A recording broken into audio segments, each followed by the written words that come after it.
धैर्य रखो, नाम जप करो, पहले पाप भस्म होने दो, फिर आप देख लेना, फिर हृदय नाच पड़ेगा। ये ऐसा आनंद का मार्ग है। ये ऐसा थोड़ी कि तुम्हें कोई भुलावे में डालने के लिए क्या तुम दे दोगे। खुद भिखारी हो विषयों के, तुम दाता हो क्या? क्या दे दोगे? क्या है तुम्हारे पास? अरे सच्चिदानंद बप्पू भगवान श्री लालजू महाराज का जिन्होंने आश्रय लिया, उनको किसी विषयों की चाहत रखने वालों के आगे हाथ फैलाने की जरूरत है? प्रणत कामदम पद्मजार्चितम। तो क्यों वो तुम्हें प्यार कर रहे हैं, क्यों वो तुम्हें दुलार कर रहे हैं? तुम्हारे मंगल के लिए कर रहे हैं। तुमको जो मिल रहा है उसको स्वीकार कर लो तो तुम्हारा जीवन कृतार्थ हो जाएगा। क्या है तुम्हारे पास? अरे जिनके पास अपार धन है वो भी चिंता और शोक से जल रहे हैं, क्योंकि मृत्यु उनका इंतजार कर रही है। मृत्यु धन से थोड़ी हटाई जा सकती है। मृत्यु का भय किसी पद से नहीं हटाया जा सकता, किसी वैभव से नहीं हटाया जाता। मृत्यु का प्रहार शरीर पर है। शरीर राग त्यागी ही मृत्यु भय से मुक्त है। राग का त्याग करना कोई खिलवाड़ नहीं है। भगवत अनुराग से शरीर के राग का त्याग होता है। यहां मलिनता बढ़ाते चले जा रहे हैं। वही भोग दृष्टि इतनी बढ़ जाती कि अपनी बेटी बहन के प्रति भी दृष्टि बढ़ जाएगी। कलिकाल विहाल के मनुजा ने मानत को अनुजा तनुजा। चाहे वो गुरु बहन हो, चाहे वो सगी बहन हो, चाहे वो बहन के समान पूज्य हो, जब दृष्टि मलिन तो वो मलिन ही देखती चली जाएगी। जब तक प्रेम जल से हृदय नहीं धोया जाता तब तक मलिनता का अंश बड़ी बड़ी साधना करने पर भी बना रहता है। अभी अनंत जन्मों से माया में आसक्त चित्त होकर के नाना प्रकार के शुभ अशुभ कर्म करने वाले जब भगवत कृपा से पुनः सत्संग प्राप्त करते हैं और साधन मार्ग में लगते हैं तो माया अपना प्रबल रूप धारण करती है। या तो ऐसी अनुकूलता प्रदान करती है कि वो भूल जाए, और या ऐसी प्रतिकूलता झोंक देती है कि उसको लगता है कुछ नाम जपने से नहीं, कुछ साधन करने से नहीं, दुख तो वैसे ही घेरे हुए है। धैर्य छूट जाता है और भगवत मार्ग से विमुख आचरण करने लगता है। इसलिए उपासक को बहुत सरल ढंग से समझना चाहिए कि पुरानी फसल यदि बाजरा बोई है और बाजरा की रोटी मिल रही तो अगली फसल गेहूं बो दिया तो कल ही नहीं रोटी बना लोगे। 5-6 महीने लगेंगे किसान मेहनत करके, खेती तैयार करके, दाना बो करके, सींच करके, संभाल करके, फिर भी वो अतिवृष्टि, अनावृष्टि, ओले वृष्टि आदि से बच जाए, सुरक्षित हो जाए, तो सुरक्षित अनाज घर आ जाए, फिर वो पीस कर रोटी बना सकता है। तुम अनंत जन्मों से मनमानी आचरण करते रहे, आज नाम शुरू किया है तो वो तूफान नहीं उठेगा। नष्ट करने के लिए वो अपना स्वरूप धारण करेगा। उसकी गुलामी सहते रहे हो अभी, काम क्रोध लोभ मोह मद मत्सर। अब तुमको धैर्य पूर्वक नाम को पकड़े रहना। जैसे आंधी चले तो हम पहाड़ का आश्रय ले लें, हटे ना इधर उधर, तो आंधी तूफान पहाड़ को नहीं उड़ा सकती। ऐसे ही श्री भगवान कह रहे मामेव ए प्रपद्यन्ते माया में ताम तरंतिते। माया का तूफान आएगा पर तुम मेरे चरणों को पकड़े रहना, छोड़ना नहीं। पर ये जिनका मलिन हृदय है ना, वो सोचते हैं 4 दिन नाम जप करेंगे सारे दुख मिट जाएंगे। हाँ, पक्का मिट जाएंगे, जड़ से मिट जाएंगे, पर धैर्य पूर्वक जीवन को आगे बढ़ाओ। भगवत विमुख होने से तुम्हारा मंगल ही अमंगल है, भगवत सन्मुख होने पर मंगल ही मंगल है। थोड़ा धैर्य धारण करो, तुम्हारी ये फसल तैयार हो जाए, फिर देखना आनंदित हो जाओगे। पर ये कुसंग मन का और तन का, ये दोनों परमार्थ में टिकने नहीं देते। जहां ऐसे मित्र जन मिले जो गलत आचरण करने वाले होते हैं, वो पूछते हैं तुमने शराब छोड़ दिया, मांस छोड़ दिया, तुम नाम जप करने लगे, कुछ लाभ हुआ? अरे कुछ नहीं होने वाला, तुम देख लो करके। उसके दिमाग में माया तो आक्रमण किए ही है, तत्काल नकारात्मक भाव आ जाता है कि नहीं नहीं, भगवत मार्ग में कुछ नहीं मिला, ठीक कह रहे हो, तो आओ हमारे संग फिर हो जाओ। फिर वो माया के मलिन आचरणों में उतर जाता है। वो संत द्रोह, भगवत द्रोह उसके हृदय में अपना स्थान बना लेता है। फिर जन्म जन्मांतर, युग युगांतर कब अवसर आएगा भगवत मार्ग में चलने का। इसलिए जिनको सत्संग मिला है, जिनको नाम जपने का सौभाग्य मिला है, उनको बहुत धैर्यवान होना पड़ेगा। इसको ऐसे पकड़ना होगा कि जैसे हम बहुत बीमार हैं और इस औषधि के सिवा अब हमारा कोई रास्ता नहीं बचने का, अब हमको ये औषधि खानी ही है। जासु नाम भव भेषज हरनि घोर त्रयशूल, तीनों तापों का नाश करने की सामर्थ्य और संसार समुद्र से पार करने की सुदृढ़ नौका, भवरोग की अचूक औषधि नाम है। हमारा भाव बने न बने, भाव बिगड़ जाए, कोई बात नहीं, तुम नाम मत छोड़ना, हमारी प्रार्थना मानना, नहीं तो ये तूफान माया का आपको उड़ा ले जाएगा, परमार्थ में नहीं खड़ा होने देगा। बहुत धैर्यपूर्वक दीर्घ काल तक चला जाता है। धैर्य कहते हैं लाभ मिले ना मिले, हानि मिले, अपमान मिले, सम्मान मिले, हम किसी भी स्थिति में अब नाम नहीं छोड़ सकते। वो जीत जाएगा माया से। विपक्ष बहुत जोरदार है, आप क्या समझते हो? आप भगवान के अंश हो, ये भूल चुके हो, लेकिन वो नहीं भूली, वो भगवान की शक्ति है। भगवान कह रहे हैं मम माया दुरत्य, मम माया, मम मेरी है। जैसे ममई वांशो आपको बोला तो विपक्ष को भी बोला मम माया। अब आपको सावधान करने के लिए भगवान ही संत, गुरुदेव, शास्त्र इस रूप में संबोधन करते हैं। तो अगर आप इनकी बात मान जाओगे तो माया भगवती कृपा करेंगी और अपना प्रभाव समेट लेंगी, और यदि आप इनकी अवहेलना, उल्लंघन करोगे तो फिर उनके प्रभाव से बड़े बड़े ज्ञानी परास्त हो गए हैं। जो माया बहुबार नचावा, जास चरित को लख नहीं पावा, ऐसी विचित्र है, बहुत बहुत विचित्र। जो ज्ञानिन कर चिता परई, बरी आई विमोह बस करई, ऐसी प्रचंड माया है। इसलिए जिनके कानों में आवाज पहुंच रही हो, हमारी प्रार्थना है, बहुत जन्मों से भटक रहे हैं, ये दुख सुख के प्रलोभन और भय में आकर के नाम न छोड़ दीजिए। ऐसा भी हो सकता है कि नाम जपना शुरू करें, आपकी नौकरी लग जाए, आपका काम बन जाए, आपकी अनुकूलता बढ़ जाए। ये नाम का फल नहीं है, ध्यान रखना, ये नाम का फल नहीं है। हम स्पष्ट आपको कह रहे हैं कि जब से आपने नाम जपना शुरू किया आपका सब मंगल होने लगा, ये नहीं है।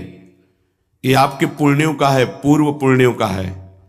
ये नाम आपको सामर्थ्य देखा, दुख और सुख दोनों सहकर परमानंद की प्राप्ति। ये विषयानंद नाम के फल से नहीं। आप नाम जपना शुरू किए, सब कुछ बिगड़ना शुरू हो गया, ये नाम का फल नहीं है। ये आपके पाप नष्ट हो रहे हैं। विवेक पूर्वक चलिए। अगर विवेक नहीं धारण करेंगे तो फिर सब मार्ग छूट जाएगा। विवेक इसी से उत्पन्न होता है, सत्संग से। जहां विवेक जागृत हुआ वो आपको टिका देगा परमार्थ में, नहीं तो बहुत बलवती भगवान की माया है। जब लोगों के विचार सुने तो लगता है कैसे निकल पाएंगे इस माया से। आप निकलना ना चाहे तो किसी की सामर्थ्य नहीं कि आपको निकाल सके। स्वयं श्री भगवान आपके हृदय में बैठे हैं। क्या हो रहा है? दुर्गति हो रही। क्यों? क्योंकि आप नहीं निकलना चाहते, इसलिए। भगवान हृदय में बैठे हैं, नहीं निकल पा रहे हो, बात मान लो। आप निकलना चाहो तो निकल सकते हो, आप न निकलना चाहो तो किसी की ताकत नहीं कि आपको इस माया प्रपंच से निकाल सके। इसलिए आपसे प्रार्थना है कि आप निकलने की कोशिश कीजिए। इसका बड़ा ही प्रलोभन और भुलावा प्रभाव है। प्रलोभन और भुलावा एक क्षण में भुला दे सारे ज्ञान विज्ञान को और अपने में आकर्षित कर दे, उसका नाम माया। ऐसे प्रलोभन फेंक दे कि जानबूझकर तुम भगवान को भूल जाओ और उन प्रलोभनों में लग जाओ, उसका नाम माया। सावधान हो जाइए। इसके प्रलोभनों में, इसके भोगों में आज तक कभी कोई सुखी और तृप्त नहीं हुआ। तुम्हें अब जो मार्ग मिला है ये तृप्ति का मार्ग है। तृप्त हो जाओगे, हाथ उठा के कहोगे अब कछुनाथ न चाहिए मोरे। देख लेना, चलो तो आगे। वैभव, जब ब्रह्मा जी नमस्कार करते हैं तो इससे बड़ा वैभव क्या हो सकता है। भक्त को ब्रह्मा जी भी नमस्कार करते हैं। ब्रह्मा जी की बात जाने दो, जिनके नाभि कमल से ब्रह्मा प्रकट हुए भगवान भी उनके पीछे पीछे डोलते कि चरण रज पड़ जाए और मैं पावन हो जाऊं। ये केवल अलंकारिक शब्द नहीं है, ऐसा ही है। पग चापू और सेज बिछाऊं, नौकर बनूं हजाम, हाकू बैल बनो गडवारो, बिना तनख्वाह रथवान, यही तो मेरे मन में ठनी, भगत मेरे मुकुटमणि। मैं भक्तन को दास, भगत मेरे मुकुटमणि। ये मार्ग आप चयन किए हैं भगवत कृपा से, तो इसमें आपको टिकना होगा, इसमें आपको परीक्षा देनी होगी। जितना पढ़ाया जाता है उतनी ही परीक्षा होती है, उसके आगे नहीं होती, ध्यान रखना। अध्यापक जितना आपको पढ़ाता है उसी पे प्रश्न करता है। तो जितना आपको सत्संग सुनाया गया, जितने में आपकी भूमिका भक्ति की है जैसी भी, उतना ही प्रश्न होगा, उसके आगे प्रश्न नहीं होगा। उतने पे तो आपको सफल होना पड़ेगा। नहीं सफल होगे तो फिर पढ़ाई कीजिए, फिर प्रश्न आएगा। जब आपको परमार्थ पद में, परम पद में आरूढ़ होना है तो आपको ये निर्णय करना ही पड़ेगा। एक तरफ माया है, एक तरफ भगवान है। माया को साधन बनाकर भगवान की प्राप्ति की जाती है, भगवान को साधन बनाकर माया की प्राप्ति नहीं की जाती। प्रायः लोग इसी भुलावे में हैं कि भगवान को साधन बना लेते हैं और माया साध्य बन जाती है। मुझे ये चाहिए, नहीं मिला तो तुम भगवान नहीं। ये परमार्थ ऐसे नहीं चला जाता, धैर्यपूर्वक चला जाता है। अगर धैर्य का अवलंबन नहीं लेंगे, विवेक का प्रयोग नहीं करेंगे, विवेक है आपके पास, ऐसा नहीं कि आपके पास विवेक नहीं है, पर आपका विवेक ढका हुआ है। ये सत्संग उसी विवेक को जागृत करता है। आप सत्संगी हो, आप भुलावे में मत आइए। ये माया अपने पार्षदों के द्वारा आपको ठगना चाहेगी। आपने प्रभु को छोड़ दिया, प्रभु की क्या हानि होगी। आप अपनी दशा पर विचार कीजिए, डूब जाओगे, ये माया डुबो देगी। अनंत जन्म भटकते भटकते आज अवसर मिला है भगवत प्राप्ति का, ये आप जान नहीं पा रहे हैं। ये अवसर चला गया तो फिर आप पछताएंगे, कोई अवसर हाथ नहीं मिलेगा। पशु पक्षी बनने के बाद विवेक एकदम ढका रहता है, केवल उतना ही काम करता है, आहार विहार मैथुन निद्रा, बस। वो भगवत प्राप्ति करनी है, मेरा नया जन्म हो, कुछ विवेक नहीं रहता। आप में ये विवेक जागृत है। आप विवेक पूर्वक परमार्थ को पकड़िए, इस माया की चालों को मत देखिए, सह जाइए, दुख सुख को सह जाइए। श्रीपाद प्रबोधानंद जी महाराज कहते हैं, रहस्यानामे तत्परम सुरहस्यम हरिरसोत्, सर्वानामाश्चर्योन्मदरस विलासोत्सवमिदं, स्वरोचि नित्यानामति परम नित्योज्ज्वलमिदं, यदेतत् श्री वृंदावनमिहि दृशो नंदयति नः। रहस्यों का परम रहस्य वृंदावन का प्रेम रहस्य है। कल किसी ने प्रश्न किया कि जब श्री जी मिल जाती हैं तो कैसा आनंद होता है। कैसे कोई बता सकता है। जब लौकिक वस्तु के आनंद के वर्णन की सामर्थ्य जिह्वा में नहीं है तो अलौकिक चिदानंद प्रेम रस का वर्णन कैसे कर सकती है। आपको कोई भी मृदु पदार्थ पवाया गया, कैसा है? बोले मीठा। कितना मीठा है? बहुत मीठा है। नहीं, बहुत मीठा कितना? खत्म। बोलो आगे इसके शब्द क्या है आपके पास उसका स्वाद बखानने का? उत्तर हो सकता है कि आप पाकर देख लीजिए, अन्यथा नहीं। जब प्राकृतिक मायाकृत वस्तु के आनंद का आप वर्णन करने में असमर्थ हैं, तो चिदानंद को कैसे वर्णन कर सकते जहां वाणी का ही प्रवेश नहीं है? रास्यानामेतत्, जितने आनंद के रहस्य हैं, बहुत सी साधनाओं में आनंद है। परम सुरहस्यम हरिरसोत, ये परम रहस्यमय वृंदावन का प्रेम रस है। देख देख फूल भई। आह, जब अत्यंत आसक्ति ममता प्रिया प्रीतम से हो जाती है, उनका नाम जप करते हुए, लीला गायन करते हुए, रसिकों की कृपा प्रसाद से जब ऐसी ममता हो जाती, मेरी श्यामा जो, मेरे लाल जो, तब जाकर के हृदय में ये फूल भई। वो मुस्कुरा रहे, वन विहार कर रहे, वो झूल रहे, नौका विहार कर रहे, खेल रहे, उपासक का हृदय परमानंद की बाढ़ में आ रहा है। बड़ा ये रहस्यमय आनंद है। देखो, अपने बच्चे को जब खेलते हुए मां देखती है तो उसके हृदय में जो होता है वो कोई दूसरी माता अनुमान भी नहीं लगा सकती है। नवीन बधू और उसका बेटा दोनों एक कांत कमरे में बैठे हास प्रयास कर रहे हैं, और वो कहीं से देख पाई मां, तो उसके हृदय में क्या होगा? एक अद्भुत आनंद, और वो मनाएगी, हे विधाता, आपने मेरी मनोकामना पूर्ण कर दी। मेरे बेटा बहू जैसे हंस रहे, खेल रहे, सदैव ऐसे आनंदित रहे। ऐसे बेटे को खेलते देखकर उसको आनंद हो रहा है। छोटी सी मायाकृत ममता में उसका हृदय आशीष देता है, आशीर्वाद देता है।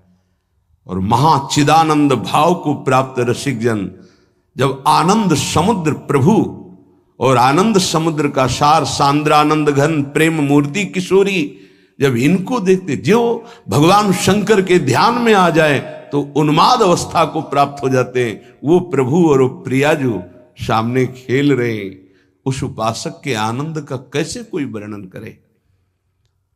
उसके हृदय में असीम रहस्यमय प्रेम प्रकाशित होता है।